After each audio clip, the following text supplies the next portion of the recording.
दोस्तों century steel group एक Chinese group है जो पाकिस्तान के अंदर $200 मिलियन की इन्वेस्टमेंट करना चाहता था। उन्होंने सिर्फ $30 मिलियन की इन्वेस्टमेंट की और उसके बाद उनकी चीखें निकल गई हैं क्योंकि पाकिस्तान के अंदर वो कहते हैं कि हम कारोबार कर ही नहीं सकते। And thanks to our government, thanks to the political situation in the country, कल प्रोटेस्ट। दूसरी तरफ गवर्नमेंट के रिस्पांस की अगर बात करें तो उन्होंने शहरियों की ज़िंदगी अजीरन बनाने की कसम खा रखी है। 24 तारीख से बहुत पहले ही 3 दिन पहले ही मोटरवेज बंद, मोबाइल सिग्नल डिस्ट्रप्टेड, इंटरनेट बर्बाद, स्कूल बंद। क्योंकि पाकिस्तान की मईशत तबाही की स्टेज पर पहुंच चुकी है कि अब इस मुल्क का सनतकार, ताजिर, मजदूर और किसान ये सवाल कर रहा है कि आखिर कब तक अडियाला में बंद एक कैदी पूरे मुल्क को यरगमाल बनाने में कामयाब होता रहेगा। बीता हुआ कल का दिन बहुत ही ज्यादा ऐतिहासिक था क्योंकि दिन भर जो है वो पीटीआई वालों ने धमा चौकड़ी मचाई है। 5 रेंजर्स को मार दिया, 5 रेंजर्स को मार दिया। हजारों रुपए का, मतलब हजारों लाख रुपए का, करोड़ों रुपए का जो है वो वहां पर नुकसान किया गया। ईंटा, पत्थर, गोला, प्लास्टिक जो मिल रहा उससे तो तबाही मचाई है। कितने सैकड़ों गाड़ियों के शीशे फोड़ दिए, दुकानें जलाई, सब कुछ किया।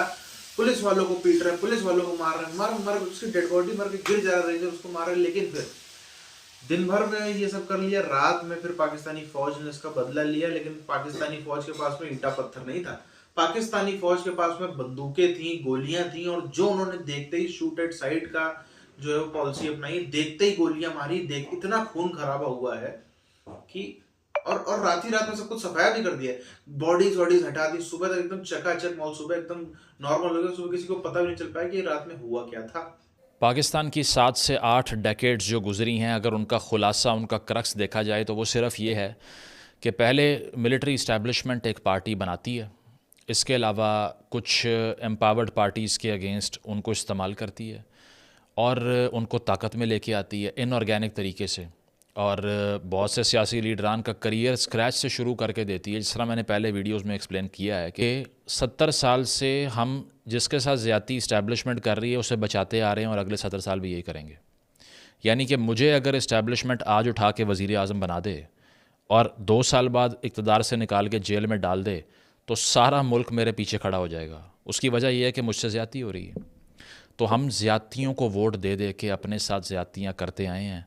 और एक और ज़्यादती जो इस बार हुई है उसका नाम है फ़ाइनल कॉल। हिटलर का फ़ाइनल सोल्यूशन था, हमारा फ़ाइनल कॉल है। इमरान खान साहब ने 10,000वीं दफ़ा एक फ़ाइनल कॉल दी, जहां पे उनको काम करना पड़ता है। देखें, पहली बात यह है कि हमने बड़ी पाकिस्तान ने कोशिश की कि किसी न किसी तरीके, जैसे तैसे, किसी न किसी तरीके फॉरेन डायरेक्ट इन्वेस्टमेंट को लेके आए। चाहे देखें इंडिया के अंदर यूनिकॉर्न्स कैसे आती हैं, हमें तो शायद पता ही नहीं है। हम तो एक बिजनेसमैन पाकिस्तान में आता है, उसी को हमारे लोग निचोड़ के उसमें से इतना कुछ निकालना चाहते हैं कि उसका दिल करता है मैं यहां से भाग जाऊं।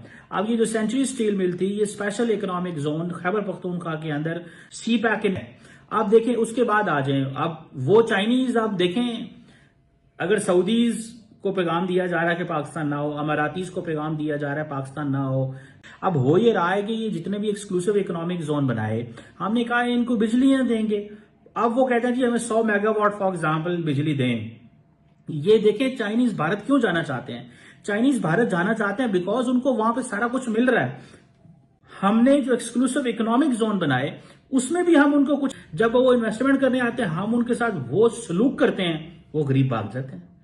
एक बात अपने दिमाग में बिठाने की जरूरत है, चाइनीज इंडिया चले जाएंगे, पाकिस्तान नहीं आएंगे। वो क्यों नहीं आएंगे? बिकॉज उनको वहां पे एटमॉस्फेयर मिलेगा ना, पाकिस्तान में एटमॉस्फेयर नहीं मिलेगा भैया। तो वो कह रहे हैं कि भाई अब सिचुएशन खराब हो गई है, अब हम यहां पे आपके साथ मिलकर काम नहीं कर सकते।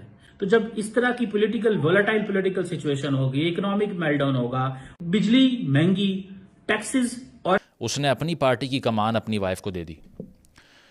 और उन्होंने भी कहा कि आखिरी खातून जो डी चौक छोड़ के जाएगी वो मैं हूँगी अगर खान साहब को रिहा ना किया गया तो। जबकि पहली खातून जो डी चौक छोड़ के गई वो बुशरा बीबी साहिबा थी जब क्रैकडाउन शुरू हुआ। दूसरी तरफ गवर्नमेंट के रिस्पांस की अगर बात करें तो उन्होंने शहरियों की ज़िंदगी अजीरन बनाने की कसम खा रखी है।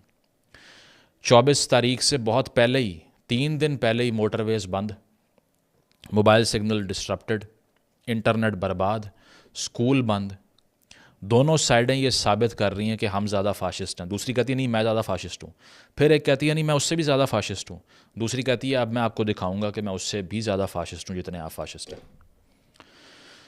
तो होता इस तरह से है कि 24 नवंबर की फ़ाइनल कॉल, जिसके 4 मुतालबात थे कि 26वीं आइनी तरमीम वापस ली जाए, वो 26वीं आइनी तरमीम जो कि PTI ने जब कहा कि कॉन्स्टिट्यूशनल बेंच बना दें, कोर्ट ना बनाएं तो हम आपके साथ हैं, वैसा ही कि AFP जो कि फ़ॉरेन प्रेस है, मैं लोकल मीडिया की बात नहीं कर रहा, लोकल मीडिया तो फुली कंट्रोल्ड था, आप तो यही कहते हैं ना फुली कंट्रोल्ड, हम भी मान गए कंट्रोल है, ठीक है।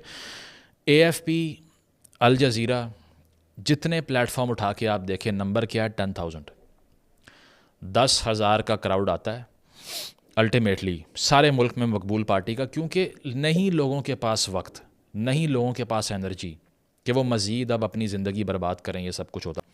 ऑस्ट्रेलियन हाई कमीशन, ये तमाम जगह 1 किलोमीटर की दूरी पर हैं। अचानक डिमांड ये हो गई कि हमने वहाँ आकर बैठना है और उसको स्टॉर्म करना है। इससे पहले संगजानी के मुकाम के ऊपर, यानी कि इस्लामाबाद से बाहर, ख़ुद कह रहे थे कि इमरान खान अग्री कर गया कि बाहर जलसा कर लेंगे, कैपिटल सिटी के अंदर नहीं जाएंगे, सेंसिटिव प्लेसेस पे, रेड जोन में नहीं जाएंगे। कॉन्स्टिट्यूशनल राइट है, तो फिर इससे पहले जो आपकी हिस्ट्री है जिसमें आप 9 मई वाली करतूत जो आपने की वो भी फेल्ड रेवोल्यूशन, तो फेल्ड रेवोल्यूशन में यही होता है। उसमें आप कह रहे हैं कि रेंजर्स की गाड़ी ने खुद ही रेंजर्स के लोगों को 4 को नीचे दे दिया, जिसकी फुटेज भी मौजूद है। जिसको भी दे दिया मरे तो इस सारी एक्सरसाइज में ही है ना। तो 6 एक तरफ, 2 एक तरफ, मैं किसके लिए सिंपैथी दिखाऊं यहाँ पे। और ये क्लेम क्या है, फेक न्यूज़ का अंबार हैं, डॉलर लपेटने वाले इनके जो खाऊ यूट्यूबर्स हैं जिनकी दुकानदारियाँ चल रही हैं, मिलियंस में व्यूज़ आते हैं, प्राइवेट महफिलों में बैठ के कहते हैं कि खान को छोड़ें तो धंधा चमकेगा, हमारा भी रुका हुआ है। वो अब इस पर कैश करेंगे इसको, वो 2-2 मत। आप यही बात मरीम नवाज़ साहिबा के बारे में करते हैं, जिसमें हम भी कहते हैं कि ठीक है भाई उन्होंने भी ख़ानदान के अंदर ही चलाना है सब कुछ।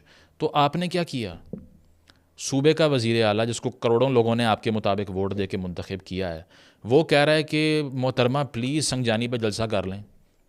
इमरान खान खुद कह रहा है कि यहाँ जलसा ना करें, लेकिन बुशरा बीबी ने कहा कि नहीं मैंने डी चौक ही जाना है, और सारे बेबस हैं उनके सामने। ये सारा इंटरनल प्लॉट होता है, इसमें सब लोग मिले होते हैं। आपको क्या लगता है कि चंद दिनों पहले बुशरा बीबी की रिहाई हो जाना अचानक से और उनका पॉलिटिकल सीन में एंटर होना, उनकी गिरफ्तारी ना दोबारा होना, ये सारा क्या बाय डिज़ाइन नहीं है? ऑलरेडी बहुत ज्यादा है, जो चीज हम करना चाहते हैं वो हमें दी नहीं जाती। तो वो कह रहे हैं कि भाई अब सिचुएशन खराब हो गई है। मैंने आपको बताया था the Chinese will never prefer friends over customers.